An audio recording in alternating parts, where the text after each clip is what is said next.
let's start with Kurt Volker's deposition. How does he fit into this larger effort of building a case for impeachment? How important is he? He's potentially a very important witness because he's in a position to reveal a lot about Giuliani's role. He's also in a position to reveal a lot about the Secretary of State, Mike Pompeo, and how he was potentially involved in this and lending with Giuliani and Pompeo willing to lend themselves to the effort to dig up dirt on a political rival. It's an extraordinary set of circumstances where we have multiple federal agencies that are willing to get involved in the president's own interests and promoting his campaign. And it really marks out a potential campaign finance violation and a conspiracy to commit campaign finance violation. Chris, this deposition and the one that we're going to hear about next week for the ex-ambassador, we know they're happening behind closed doors.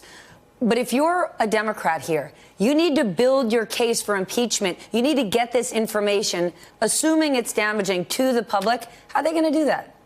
I think they will in time. Obviously, given the fact that these are happening with the House Intelligence Committee, you need to be concerned about classified materials. But I suspect not only this deposition, but the one next week of the former ambassador to Ukraine, as well as the documents that they're providing, will eventually be made public. And as you mentioned, that's important because this is not only about building a case of impeachment, but it's about building public support for that. Now, what's surprising about this right now is how quickly support has gone up, much faster when you compare it to the Clinton impeachment or the Nixon impeachment. And that gives you a sense about the seriousness of the allegations. But there's still a large portion of Americans that need to hear more. There's a large portion of Americans that simply have more questions. Jonathan Allen, the president has had ample opportunity to answer a lot of these questions. I want to share yesterday what he had to say about that July 25th phone call.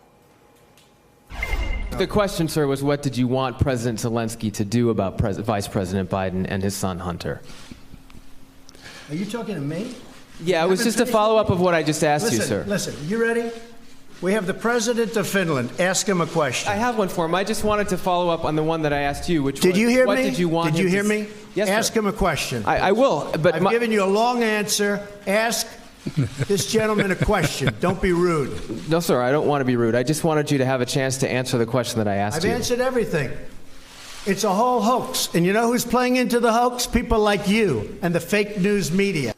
The president called the call perfect. If the call was perfect, why not answer the question? If he wanted to go after the reporter, he could have, which he did, but he also didn't answer the question. I mean, the problem, Stephanie, is that if he answers that question, which is the key, the heart of the impeachment effort that the Democrats are going after in the House, is he could potentially admit to an impeachable offense. What they're saying in the House is if he, in fact, used the power of the presidency to try to get the Ukrainian president to investigate Joe Biden, his political opponent in 2000, or one of the possible political opponents in 2000, that in and of itself is an impeachable offense, even if there is not a quid pro quo. So if he says that on national television, if he admits it, stop tape. That's it. Not only is he admitted to it in the transcript that the White House released, and I should say the partial transcript the White House released last week, but he's now admitted to it for millions and millions of Americans. And so then it's not just a question of what the House can prove with a variety of other pieces of evidence and witnesses. It really just comes down to whether or not that's an impeachable offense.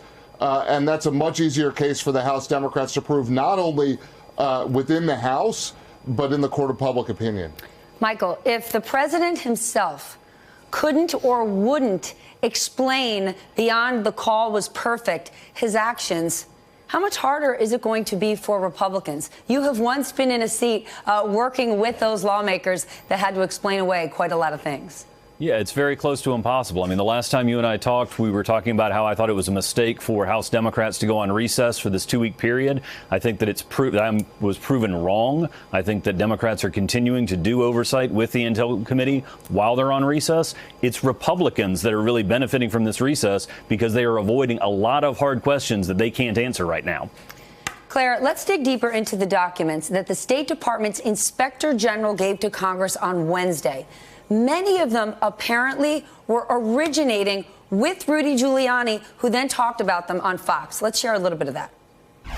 What they got shoved down their throats is a complete, total, absolutely terrific prosecutorial outline of why Joe Biden is so guilty. It's a joke for me even to have to describe it to you. This is information that was given to me. I didn't go looking for Joe Biden. The Ukrainians brought me substantial evidence of Ukrainian collusion with Hillary Clinton, the DNC, George Soros' company. They put it in my lap. As far as we know, is there anything to the substance of any of these allegations that Rudy Giuliani put forward? It doesn't look like there is. It seems a complete fabrication as far as we know. These documents in particular, they're unclassified propaganda documents that were just sort of meant to cast doubt on various people who were involved in the Clinton server issue and the ambassador to Ukraine who was fired in May. It just looks like a lot of smoke and mirrors. There doesn't seem to be any there. But doesn't this give credence? Earlier today, I saw Max Rose from Staten Island on Morning Joe. Chris, to you, say that so many voters out there hear these things, they get more and more confused, and it makes them think, yes, this is bad, but isn't all of Washington bad? Isn't that why we're so sick of the system? When voters say and think and we hear things like that, what's one to do when they see real wrongdoing? Well, that's why it's incumbent upon the House to keep this story as simple as possible. And obviously, there's a lot of other possible impeachable conduct that precedes this. But to focus squarely on this Ukraine incident, and one of the reasons why the public opinion polls have moved so dramatically over the last week is it is very easy to understand. I think it offends a lot of Americans to have a president who is seeking foreign assistance against his main campaign rival. And Rudy Giuliani also needs to be careful because every time he goes on TV, he essentially is a prosecutor's dream. He's giving a roadmap for additional documents and audio tapes and videotapes and texts that the House investigative committees will be going after. Let's talk Mike Pence. John Allen, the Washington Post is now reporting that VP Pence was part of the efforts to put pressure on the Ukrainians, although officials close to him say he didn't know the president was pushing for information on the Bidens. Do you buy that Pence would have been completely kept out of the loop? It was a week ago. I watched Donna Edwards on with our colleague Nicole Wallace say, don't forget Mike Pence. He will end up in this story.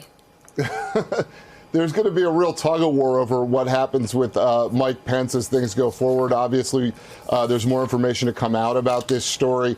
President Trump would like to suggest that Mike Pence is heavily involved, so there's not an alternative for Republicans that helps him keep Republican senators on his side in the case he's impeached by the House and there's a removal vote.